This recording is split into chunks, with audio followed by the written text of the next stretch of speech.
Tuesday at 5:30 p.m. is called to order. Mr. City Clerk, can you do a roll call of all the members present, please? Or Miss City Clerk? Yes, thank you. Council Member Monteiro? Present. Thank you. Council Member Patterson? I'm here. Thank you. Council Member Reyes English? I'm here. Vice Mayor Valentine? Here. And Mayor Vargas? Here. Thank you. Okay, I'm going to go ahead and ask Interim City Attorney Robert Kim to do the Pledge of Allegiance. Thank you. Can we all stand and place your right hand over your heart and follow along with me? I pledge allegiance to the flag of the United States of America and to the republic for which it stands, one nation, under God, indivisible, with liberty and justice for all. Thank you so much.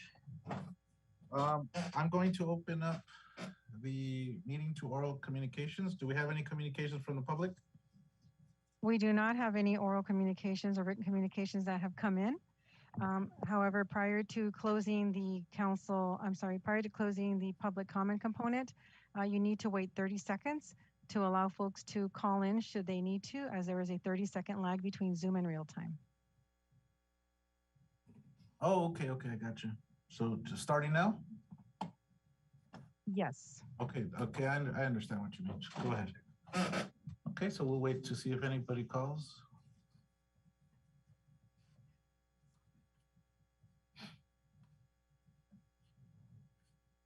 Of course, this is a new accommodation that's being asked of all the cities in California by our state government.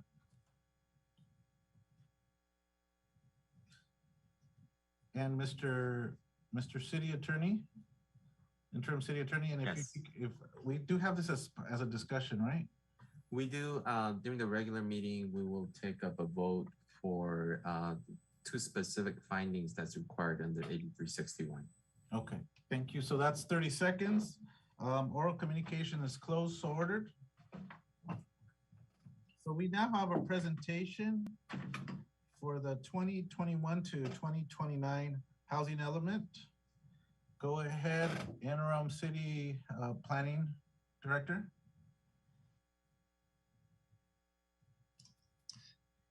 Mr. Greg McLean.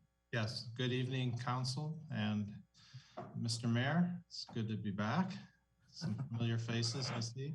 I'm going to be very brief, and I'm going to just introduce our housing element consultant, Mr. Perry Banner, and he's going to give a 10-minute presentation, and then we'll have some time for questions and answers after that. Perry, go ahead. Thank you, Greg. Mayor Vargas, members of the City Council, good evening. It's a pleasure to be making this presentation tonight. I look forward to a time when we can start doing these live and in person. But the nature of tonight's meeting is to give the City Council an update on where we are with the Housing Element Update Project as we get ready to prepare the document for public review and for submission to the state, to the Department of Housing and Community Development for its review.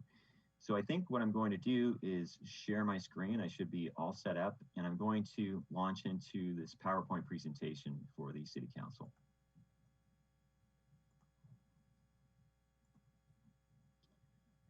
Perfect. I think everybody should be able to see this. So at kind of out of the gate, let me just say this, is that the PowerPoint that I have tonight for you, I'm going to make a truncated version of this of the presentation.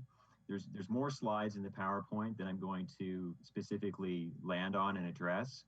But since we'll be putting this PowerPoint on the city's website, and since the City Council might want to refer back to it for some background information, I wanted to add these extra slides at the front end that talks mostly to the housing needs assessment that we've done to help us arrive at the conclusions and the housing plan for the new housing element.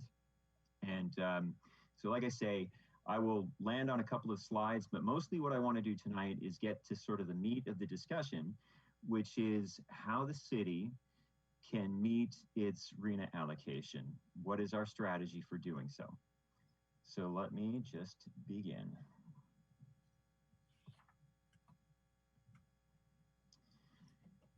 So again, I'll give you a quick update on the housing elements, talk briefly about the needs assessments, and then get right into the residential sites inventory. As part of this overall housing element update project, we're also doing a very targeted update to the safety elements, and we're adding a new element to the city's general plan, the environmental justice element. And then I'll end the presentation with some next steps. So I think that probably most of the members of the City Council already understand that the housing element is that part of the general plan that addresses housing needs in the city. It is intended to provide policies and goals and programs that'll help guide housing related actions. And cities across California are required to update the document every 8 years. Where we are right now in the process is that we're getting ready, like I say, to prepare to wrap up the public review document and to send this off to HCD for its review. And during that period as well, we'll be hosting, presumably in virtual format, an open house for the community and for residents to kind of explore the document a little bit and to provide us with some additional input. Just quickly to talk about what's included in the housing elements. There's many parts to it. We do the housing needs assessment that tells us what are the needs of residents, including all those residents with special needs such as seniors, disability, the disabled rather, and some people experiencing homelessness. We look at the existing housing stock. What is the age of the housing stock? Is it capable of housing the city's residents? We look at the constraints to housing, the city zoning regulations, for example, but also market constraints. What's the cost of land, for example, and the cost of construction? There's a new part of housing elements that's included for this cycle of the housing element updates, and that's related to fair housing. So we do, the ideas here is that all cities are going to affirmatively further fair housing. They're going to try to eliminate any discrimination that might be existing in the city as it relates to housing.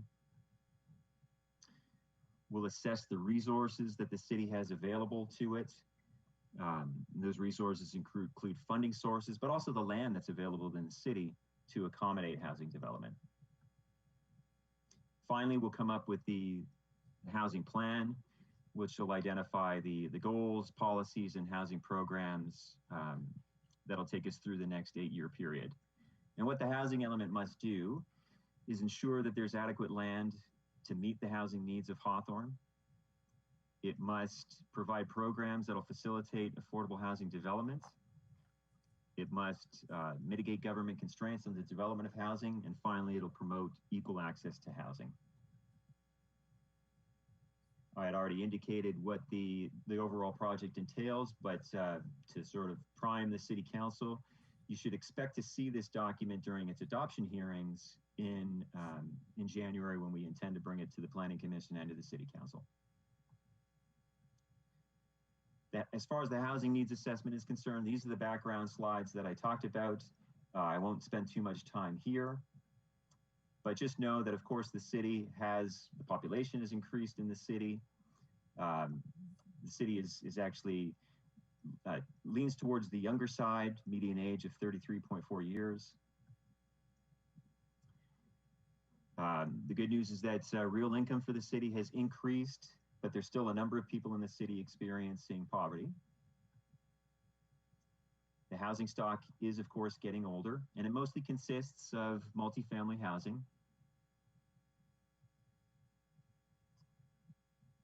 And no surprise that the city is mostly a rental community versus owner-occupied. But this is the one that shouldn't be a big surprise, is that, like everywhere else in Southern California, home prices in Hawthorne have been on a strong upward trend. And in fact, the median sales price in Hawthorne is 4% higher than in the county. Rents as well have increased. We'll speak about affordability a little later on. And the other thing that we've discovered is that Hawthorne is mostly a residential community. There's an outflow of workers that are going from Hawthorne to other employment centers in the area.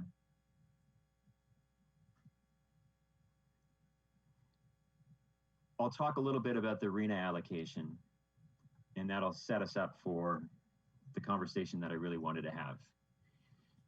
I remember from a city council meeting, I think back in December, when the council was discussing the RHNA. So I know that the city is aware of the allocation that the city received.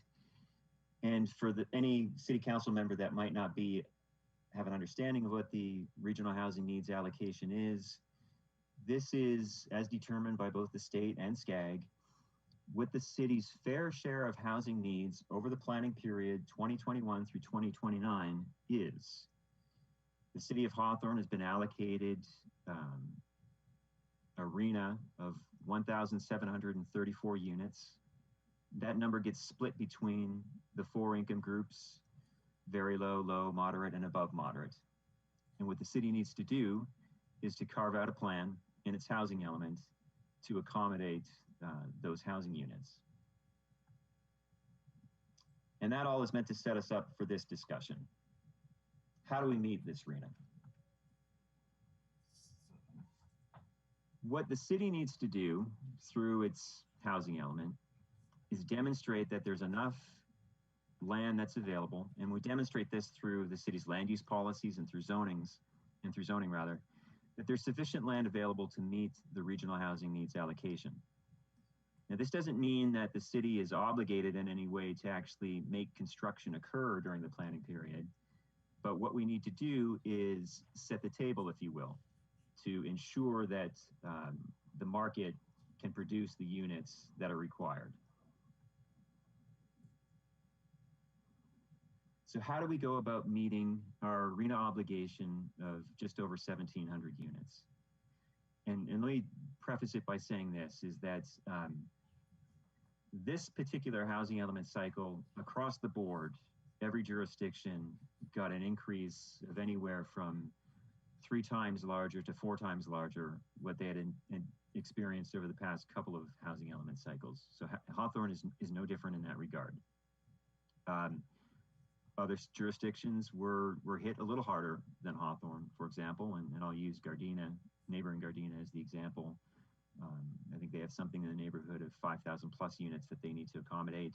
Garden Grove received something in the neighborhood of 19,000 units.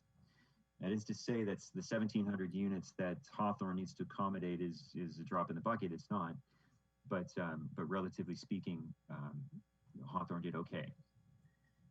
So when it comes to meeting our RHNA obligation, there's a couple of things that we'll do right out of the gate.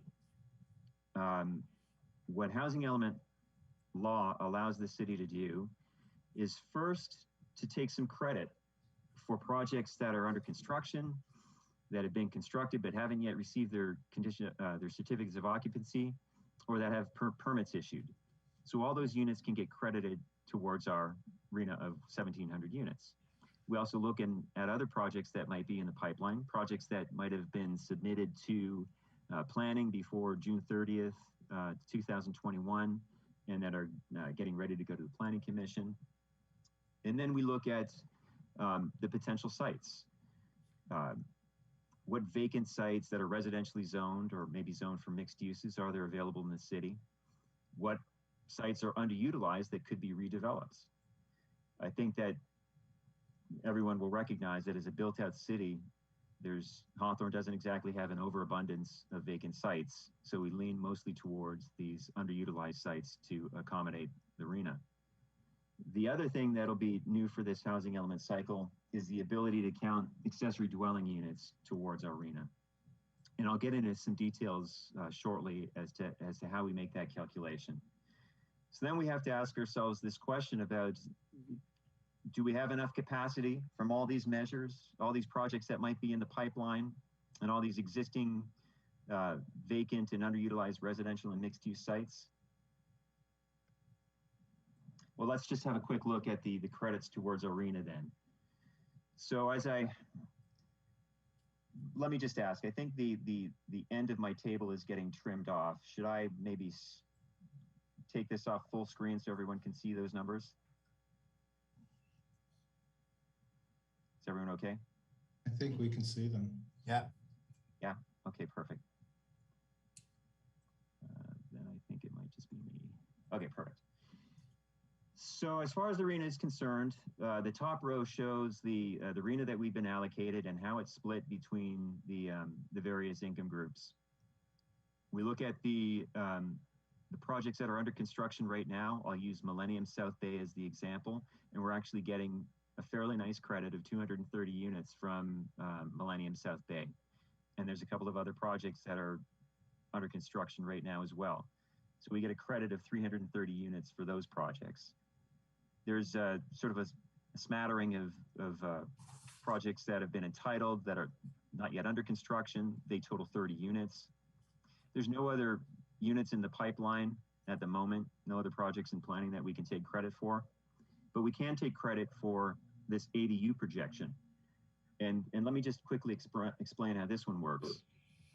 SCAG has developed a formula for ADUs, how to sort of divide these ADUs over the various income groups. And what we do is we start by looking at what has been the trend over the past 3 years, 18, 19, and 20. And we look at that 3-year trend, we take a simple average and plug it into a spreadsheet that SCAG has produced, and we get this result. So over the 8-year planning horizon, 2021 through 2029, we're anticipating that 229 accessory dwelling units will be built in Hawthorne, and we're allowed to divide them through these income groups. So that leaves us with a remaining RHNA, and you can see that that number is still fairly large. It totals 1,145 units. 486 of them are in the lower income categories. So these are the numbers that we have to come up with a solution for. So working with staff, we've developed kind of a 3-part plan to meeting this RHNA.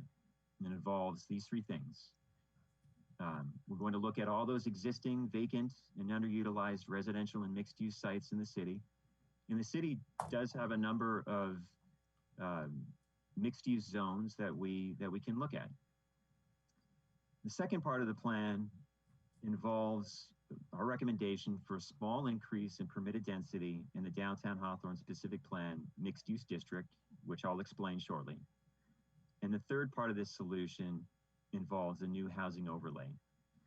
Now, the intent here and sort of arriving at this solution to meeting the city's RHNA is that, again, Hawthorne is a built-out city. There's not an abundance of vacant land that we can utilize to accommodate our RHNA. So we have to go to other measures. But we want to take what I would feel would be the most painless approach to doing so, and kind of the path of least resistance almost, which is why we've come up with these this three-pronged strategy. And I want to sort of preface it by saying this too, as far as when we, like I say, there's a lot of the sites that we're looking at would be considered underutilized sites. And when we measure these sites for their realistic development potential, we look at how big is the site, what is existing on the site, is it mostly parking lots, is the structure old, maybe dilapidated. We look at ownership patterns so that we can look to see if there's the potential for combining sites to make them larger. And we look at the allowed density of the underlying zone, knowing that in order to accommodate lower income housing, we need to develop at higher densities. So with that all understood, we start by looking at all these existing vacant and underutilized sites that are in the residential zones, preferably the high density residential zones, and in the city's existing mixed use zones. And I also want to say that as far as the sites, you're going to see that some of them are numbered here, and I'm going to show you a map shortly. This is still a little bit fluid. we're still kind of going through a vetting process on the sites. Greg informed me today, for example, that one of the sites just won't work. So we have to go back to the drawing board a little bit and see if we can make up for that. So I don't want to focus too much on the sites. I mostly want to focus on the process. But where it stands right now in our three-part strategy, looking at vacant and underutilized sites, we're able to get a total of about 253 units. So still shy, of course, well shy of the number that we've been allocated.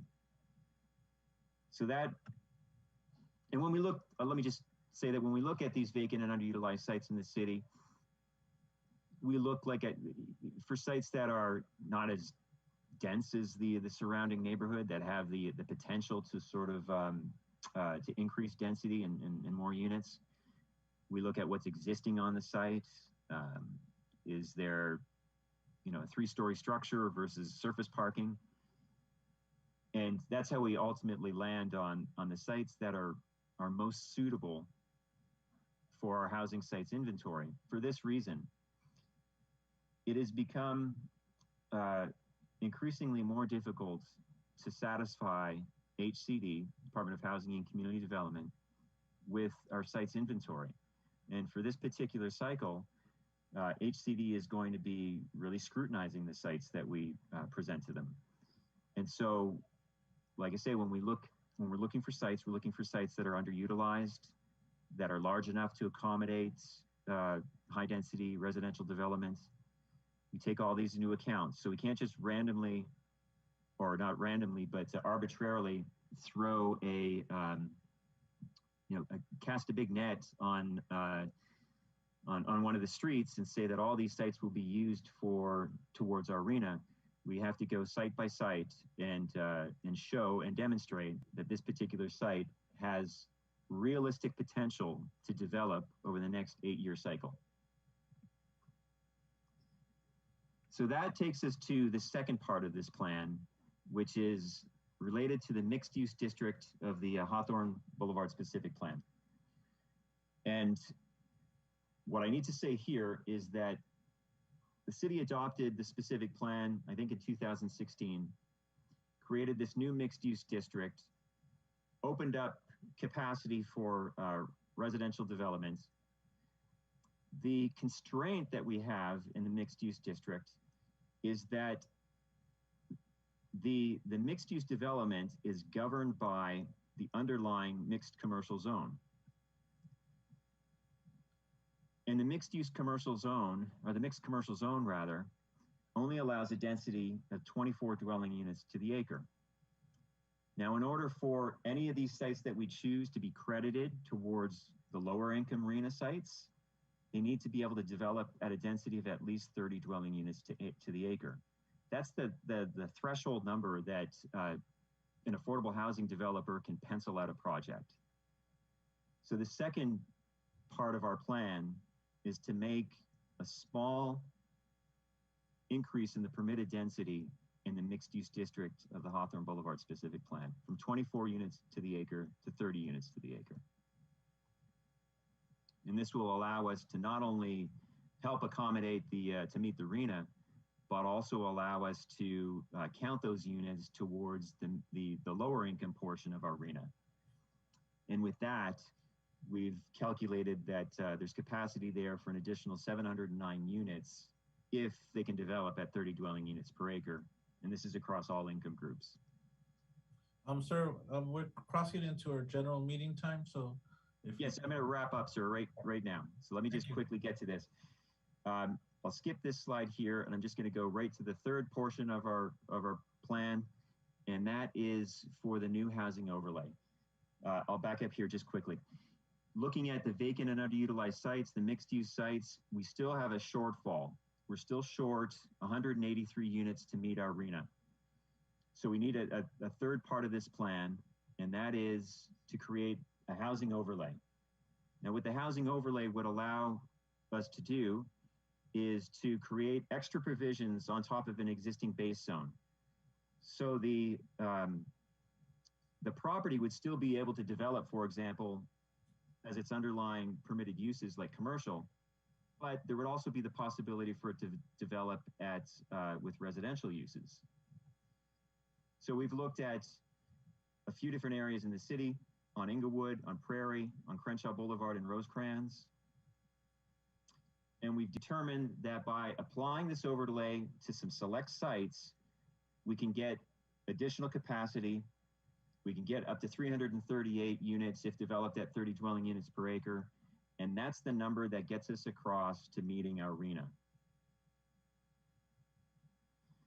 As I said, these sites aren't quite written in stone just yet, but this slide gives you some sense of how the opportunity sites would be distributed throughout the city. They're not just focused on Hawthorne Boulevard, they're on the perimeters, they're in the interior. This may change a little bit over the next couple of weeks, but this is sort of where we're headed. I'm just going to go to next steps in the interest of time. Where we are right now is that, like I say, we are kind of refining these numbers with the sites inventory, getting the document ready for public review. We will host an open house during this public review period, presumably virtually. Simultaneously, the document will be reviewed by HCD. The one thing that I would encourage City Council to do, please, if you haven't done so already, go to the project's website and take the survey, the housing element survey. And I'm going to wrap this up right now. And I know I haven't left you with much time for questions.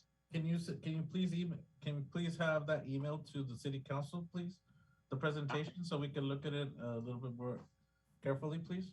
Absolutely. I will do that. I'll send it maybe to Greg, who can give it to the clerk, who can distribute it, and it'll also be on the project's website. Thank you so much. You're welcome. Thank All you. Go ahead. Do you have a quick question?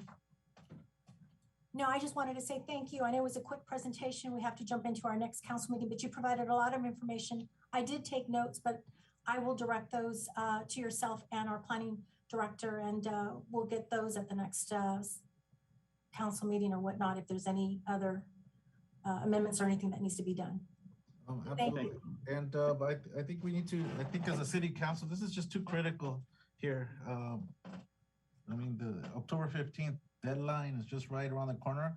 I would have preferred to have seen this a couple months previous to this date today, so that we could have had more back and forth. So if need be, hopefully the rest of the city council will be open to having a special meeting to go over this. Yes, I would like to do that, Mayor. So to provide feedback, this is just too critical. I'll be honest, I'm not really happy with the approach that was taken to develop this. Okay, I just basically it's areas that are not dense. Let's keep them not dense, and the areas that are already high density, let's just pour the high density allocations there. I mean, I'm really not happy with that. So I think we need to take a different approach. But either way, we could discuss that at a special meeting or so. Okay? Very good. Be happy to answer any questions at that meeting, sir. Okay. Mr. Mayor, I was advised that we need a brief break between Yes. before the regular meeting starts. Okay. All right, so if there's nothing further, thank you so much, though, still, Mr. Banner, even though I have a little bit of questions. And Mr. McLean, too. Thank you, sir. And Mayor Vargas, please, if you, Greg has my email. If you have any questions, you can you can send them to me directly. Yes, no, I appreciate it. I know you're open to it, so that's why I'm just kind of mentioning that you might hear from me and some of the other council members. Thank you, sir. Thank you so much, okay? Take care. All right, so this meeting is adjourned. We have a 2-minute break. Is that what you were suggesting? That should be fine for cable. So this meeting is now adjourned.